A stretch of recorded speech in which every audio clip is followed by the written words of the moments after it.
పరిశుద్ధ గ్రంథం పరమగీతం 4వ అధ్యాయం 16వ వచనాన్ని చదువుకుందాం. ఇక్కడ మనకు ప్రియుడు కనిపిస్తూ ఉన్నాడు. 2 ఉద్యానవనం కనిపిస్తూ ఉంది. 3 ప్రియునికి ఇష్టమైనటువంటి ఫలములు కనిపిస్తూ ఉంటున్నాయి. ఈ వాక్యాన్ని బట్టి చూస్తే ఈడ కనిపించేటువంటి ప్రియుడు ఎవరో కాదు, ఆ ప్రియుడు యేసుక్రీస్తు ప్రభువే. ఆ ప్రభువుకు ఒక ఉద్యానవనం ఉంది. వనము అంటే మన వాడుక భాషలో తోట. దేవునికి ఒక తోట ఉంది. ఆ తోటలో ఆయనకి ఇష్టమైనటువంటి ఫలములు ఆయన చూచి ఆయన ఫలముల దగ్గరికి రావడం అనేది ఇక్కడ మనకు కనిపిస్తూ ఉంది. ఈ వాక్యాన్ని బట్టి చూస్తే ప్రియుడు ఎవరు? యేసుక్రీస్తు. ఈడ మనకు కనిపించేటువంటి ఉద్యానవనం అంటే ఈ తోట సంఘం. సంఘములో ఉండేటువంటి ఆ యొక్క మనుష్యులందరూ కూడా ఎవరు అంటే చెట్లు. ఇప్పుడు ప్రియుడు దేవుడైతే ఆ యొక్క వనము సంఘం, సంఘములోని చెట్లు మనమే. మనలందరినీ కూడా దేవుడు తోట అని చెప్పేటువంటి తన సంఘంలో ఒక్కొక్క చెట్టుగా దేవుడు మనల్ని నాటుకున్నాడు. మీరందరూ ఒక్కొక్క చెట్టు, మీరందరూ కూడా ఒక్కొక్క చెట్టు. చెట్టుగా ఉన్నటువంటి మీరు ఈ యొక్క తోట అనే సంఘంలో మీరేం కావాలి? ఫలించాలి. బైబిల్ అదే చెబుతూ ఉంది. మీరు ఫలిస్తే ఫలించినటువంటి వ్యక్తుల దగ్గరికి ఎవరు వస్తారు? దేవుడు వస్తాడు. అది తనకు ఎటువంటి ఫలాలు అంటాడు? ఇష్టమైన ఫలం. బైబిల్ చాలా స్పష్టంగా చెబుతుంది. దేవునికి ఇష్టమైన ఫలం. ఇష్టము కాని ఫలాలు కూడా ఉంటున్నాయి. అయితే ఆయనకి ఇష్టమైన ఫలాలు కావాలి. ఇది మీరు అర్థం చేసుకోవాలి. మళ్ళీ నేను అడుగుతున్నా, ప్రియుడు ఎవరు? ఇప్పుడు తోట ఏది? సంఘంలో మనమంతా ఎవరు? చెట్లు. ఇప్పుడు మనమందరం కూడా ఆయనకి ఎటువంటి ఫలాలు? ఎటువంటి ఫలాలు? ఇష్టమైన ఫలాలు ఫలించాలి. అలా ఫలించగలిగితే వారి దగ్గరికి ఎవరు వస్తారు? యేసు ప్రభు వస్తాడు. ఇంతవరకు మీకు అందరికీ అర్థమైంది. ఇప్పుడు ఈ తోటనే సంఘములో ఒక చెట్టుగా నాటబడిన నీవు, ఆయనకి ఇష్టమైన ఫలం ఏది? ఆ ఫలాలు ఉంటే ఆయన వస్తాడు, నిన్ను తీసుకుంటాడు, పరలోకానికి వెళ్ళిపోతాడు. ఇది మనము గమనించవలసిన విషయం. బైబిల్ గ్రంథంలో దేవునికి ఇష్టమైనటువంటి ఫలాలు కొన్ని ఉన్నాయి.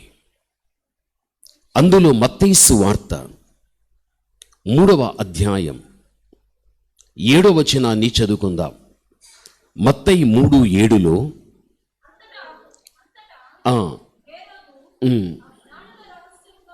3:7 మత్తయి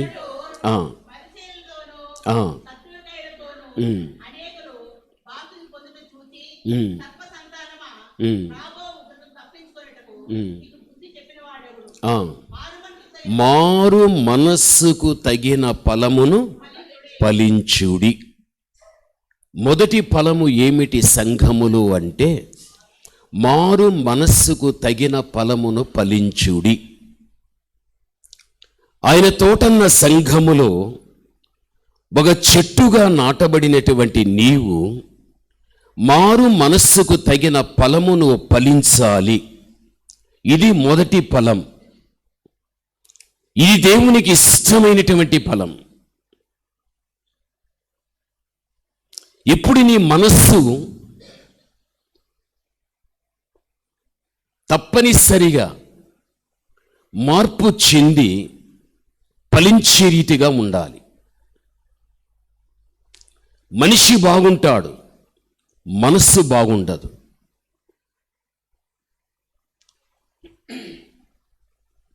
మనిషి బాగుంటాడు, చూడటానికి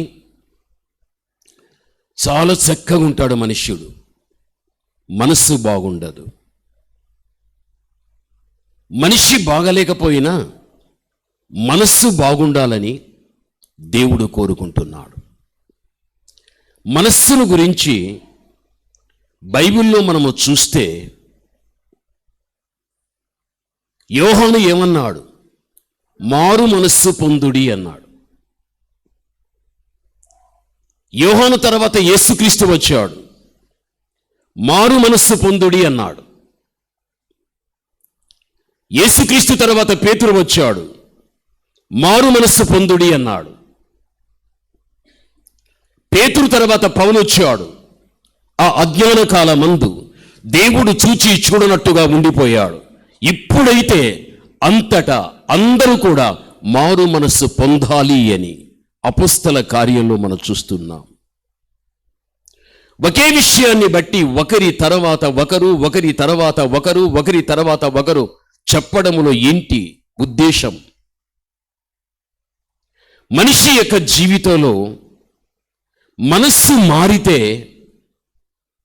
ఆ మార్పు చెందినటువంటి వ్యక్తి దేవునికి ఇష్టమైన వాడుగా ఉండగలుగుతాడు. మనస్సు మారనంత వరకు మనిషి జీవితం దేవునికి కష్టంగానే ఉంటుంది, ఇబ్బందిగానే ఉంటుంది. బైబిల్ చెబుతుంది మారు మనస్సుకు తగిన ఫలము అంటే, అసలు మారు మనస్సు అంటే ఏంటి? మారు మనస్సు అనేటువంటి ఈ మాటకు సరైన నిర్వచనం బైబిల్ ఏం చెబుతుందో తెలుసా? యెహెజ్కేలులో మనము చూడగలిగినట్లయితే మారు మనస్సు అనేటువంటి మాటకు సరైనటువంటి నిర్వచనాన్ని మనము చూచినప్పుడు 18వ అధ్యాయం 32వ వచనాన్ని చదువుకుందాం. మీరు మనస్సును త్రిప్పుకొనుడి. మారు మనస్సు అనే దానికి సరైన నిర్వచనం ఏమిటి అంటే మనస్సు తిప్పుకొనుడి. మనిషి యొక్క మనస్సు ఒక చెడ్డ దాని మీద ఉంటుంది.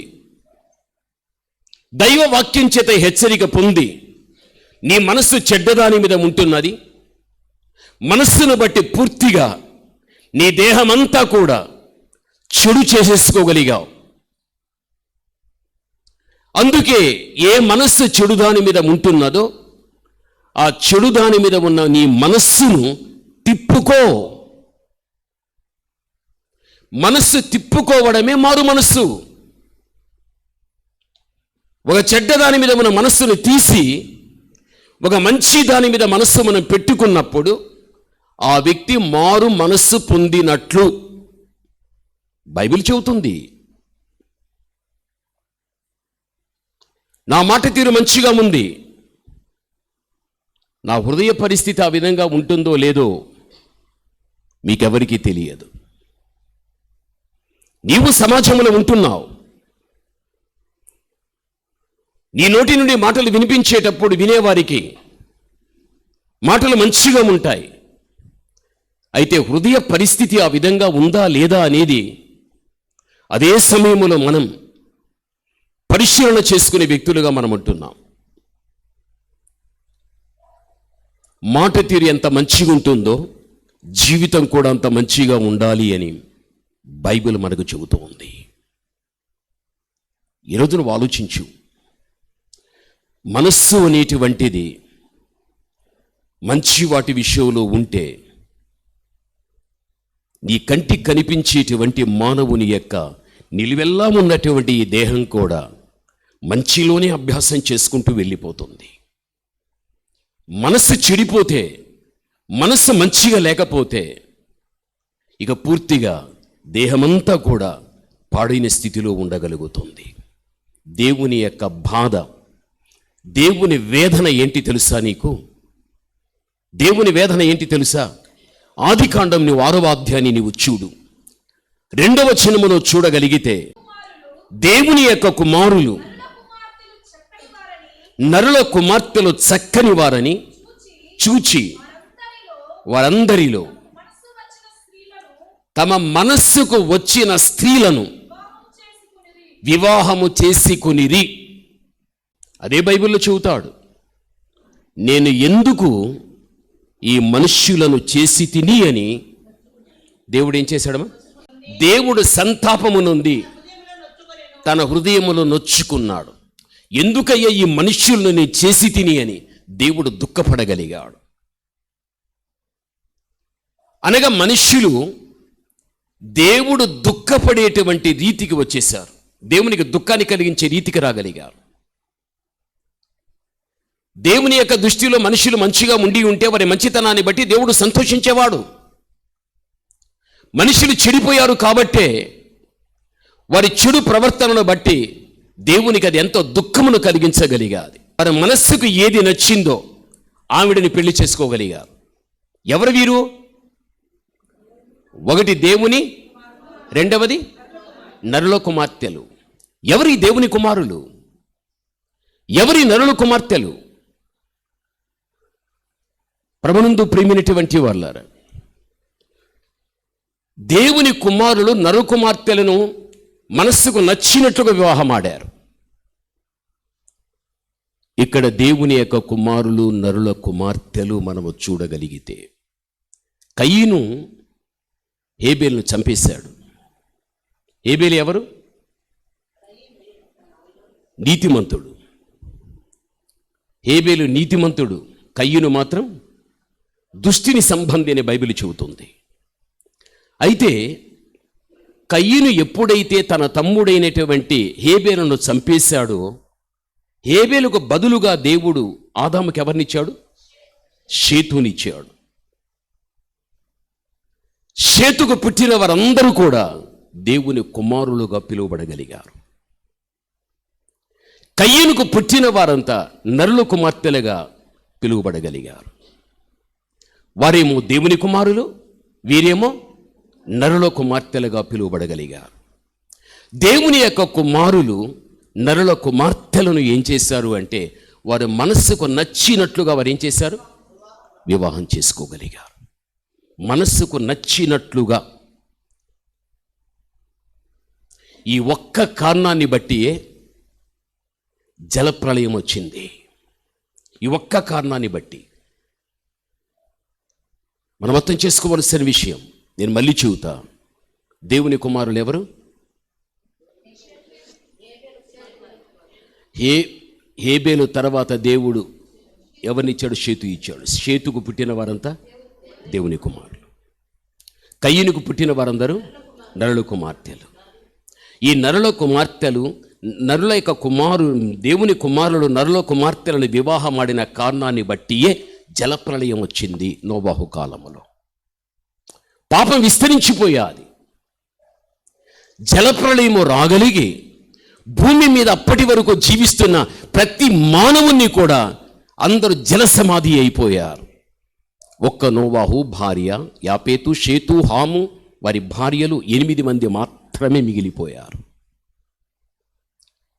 అందరూ కూడా. ఇంత ఘోరం జరగటానికి కారణం మనస్సుకు నచ్చినటువంటి వారిని వీరి వివాహం ఆడగలిగారు. నోవాహు కాలములో బహుభార్యాలు కలిగిన వారు అంటే, నోవాహు కాలములో శరీర సంబంధమైన క్రియలు ఎక్కువ జరుగుతూ రాగలిగాయి. ఒక్క మాటలో చెప్పాలి అంటే వ్యభిచార కార్యాలు ఎక్కువ జరుగుతూ రాగలిగాయి. పాపం పెరిగిపోయాది. మనస్సుకు నచ్చినట్లు. ఈ రోజులు కూడా చూడుగాక, లోకంలో ఉండేది 2 జాతులు, ఒకటి స్త్రీ జాతి, ఒకటి పురుష జాతి. మనస్సుకు నచ్చినట్లు బ్రతుకుదాం. బ్రతికేది కొంతకాలమే కదా. మనస్సుకు నచ్చినట్లుగా మనం జీవిస్తే అందులో ఉన్న సంతోషాన్ని అనుభవిద్దాం, చచ్చిపోదాం. అపవాది మనిషిని ఈ విధంగా తయారు చేసి ఈ విధంగా మన జీవితాన్ని నడిపించేస్తూ ఉంటున్నాడు. మనస్సుకు నచ్చినట్లుగా, మనస్సుకు తోచినట్లుగా, అది మంచిది కాదని తల్లిదండ్రులు హెచ్చరించిన, దైవ సేవకుడు హెచ్చరించిన, దైవ సన్నిధిలోనికి ఇలా వచ్చినప్పుడు పరిశుద్ధాత్మ దేవుడు వాక్యరీతిగా హెచ్చరించిన, వీటన్నిటిని కొట్టివేసి నాకు మనస్సు నచ్చినట్లుగా, నాకు మనస్సు తోచినట్లుగా నేను జీవిస్తా, నీవెవరు చెప్పటానికి అనేటువంటి తెగింపుకు వచ్చేసింది ఈనాటి కాలపు మానవాళి. ప్రభునందు ప్రియమైనటువంటి వాళ్ళ, ఇది ఏమాత్రం కానీ దేవునికి ఇష్టమైంది కానే కాదు. అందుకే నా ప్రియుడు తన ఉద్యానవనమునకు వెంచేయుచున్నాడు తనకిష్టమైన ఫలములు. ప్రియుడైన యేసుక్రీస్తు వనమన్న తన సంఘానికి ఒక చెట్లలాగా నాటబడిన మన దగ్గరికి ఆయన రావడం మనలోని మొదటి పని. ఫలం మారు మనస్సుకు తగిన ఫలం. మన మనస్సు మారాలి. ఒక చెడ్డదాని మీద నుండి ఒక మంచి నెమ్మది తిప్పుకోవడమే మారు మనస్సు. ఇటువంటి అనుభవం సంఘ వ్యవస్థలో మనకుంటే నువ్వు ఫలించిన దానివి, ఫలించిన వాడివి. నీ మనస్సుకు తోచినట్లు, నీ మనస్సుకు నచ్చినట్టు నువ్వు జీవిస్తే నువ్వు సంఘములో ఇంకా ఫలించలేదు. నామకే వాస్తే వస్తున్నావు, పోతున్నావు, ఏదో వింటున్నావు, ప్రార్థిస్తున్నావు, పాడుతున్నావు, అంతవరకే ఫలము లేని ఒక వ్యక్తివి. యోహానేమన్నాడు?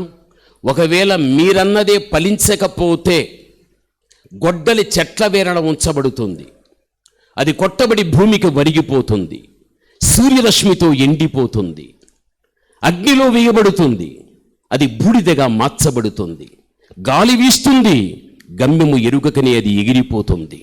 దాని అంతిమ దుర్భర పరిస్థితి ఆ విధంగా ఉంటుందని యోర్దాను యొక్క నదీ ప్రాంతములో అంత చక్కగా విడమరిచి విశదీకరించి మానవ అంతరంగానికి గోచరమయ్యే రీతిగా బోధించగలిగాడు.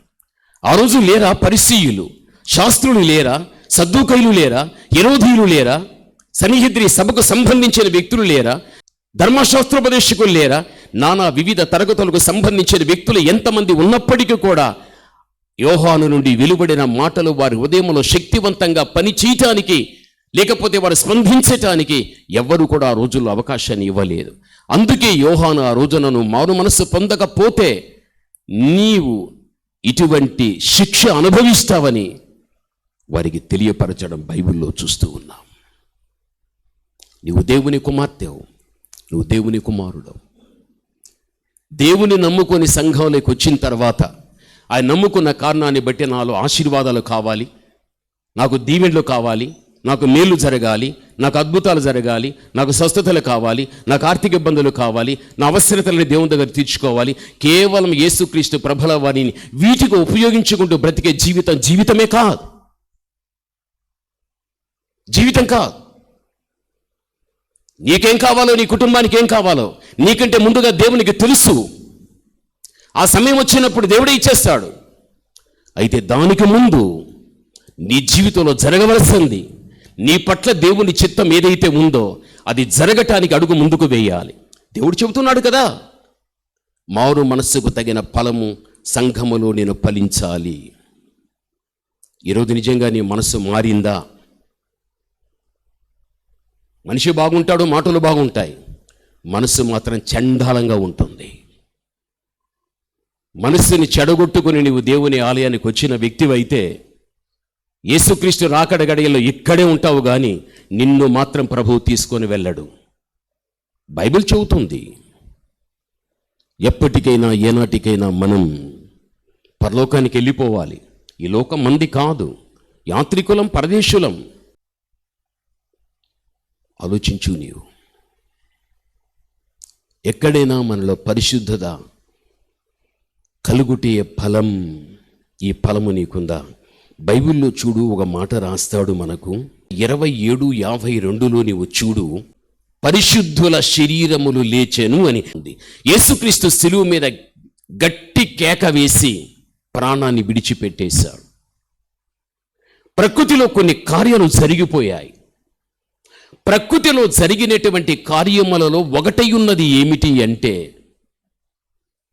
క్రీస్తు ప్రభువుకు ముందుగా ఎవరైతే గాన పరిశుద్ధమైన జీవితము జీవించి చనిపోయి సమాధి చేయబడ్డారో ఆ సమాధులన్నీ తెరవబడిన తర్వాత నిద్రించిన పరిశుద్ధులందరూ కూడా ఏం చేశారమ్మా? లేచిరి. నిద్రించిన వారు లేచిరి అని బైబిల్లో లేదు. నిద్రించిన వారెవరు? పరిశుద్ధులు. నిజమే, వారు జీవించిన కాలంలో పరిశుద్ధంగా జీవించారు, పరిశుద్ధతలో చచ్చిపోయారు, వారు సమాధి చేయబడ్డారు. ఆ తరువాత వారి పరిశుద్ధత వారిని సమాధిలో ఉంచనివ్వలేదు. వారి పరిశుద్ధత సమాధిని తెరిపించింది. వారి పరిశుద్ధత వారి మట్టి దేహాన్ని మహిమ దేహంగా మార్చింది. వారి పరిశుద్ధత వారిని పరలోకానికి తీసుకుని వెళ్ళిపోయారు. వారి పరిశుద్ధత పరలోకములో ఉన్న దేవునితో నివాసం చేయటానికి అవకాశాన్ని కలిగించగలిగాది. అందుకే పరిశుద్ధుల యొక్క శరీరములు సమాధుల్లో నుండి లేచెను. ఒకవేళ క్రీస్తు రాక ఆలస్యమై నువ్వు పరిశుద్ధురాలుగా పరిశుద్ధుడిగా జీవించి చచ్చిపోయి సమాధికి వెళ్ళిపోతే ఆ తర్వాత యేసుక్రీస్తు వస్తే నీవు జీవించిన నీ పరిశుద్ధత క్రీస్తు రాకడలో నీ సమాధిని తెరిపిస్తుంది, మీ మట్టి దేహాన్ని మహిమ దేహంగా మారుస్తుంది. ఆ పరిశుద్ధ నువ్వు ఎత్తబడి యేసుతో కూడా పరలోకానికి వెళ్ళటానికి సహాయపడుతుంది. ఒక పరిశుద్ధమైన జీవితం భవిష్యత్తులో నీకు తెచ్చిపెట్టే ఆశీర్వాదం ఎంత గొప్పదిగా ఉందో నువ్వు ఆలోచించు. దేవునికి ఇష్టమైంది ఏం తెలుసా? సంఘ వ్యవస్థలో ఒక స్త్రీ కానీ ఒక పురుషుడు కానీ దేవుడు కోరుకున్నంత శుద్ధత సంఘంలో మనకు ఉండాలి. అది లేకపోతే ప్రియుడైన క్రీస్తుని దగ్గరికి రావడం, ఆయనకి ఇష్టమైన ఫలం అనే పరిశుద్ధత నీలో లేదు, ఆయనకి ఇష్టమైనటువంటి మారు మనసుదైన ఫలము నీలో లేదు అని నిన్ను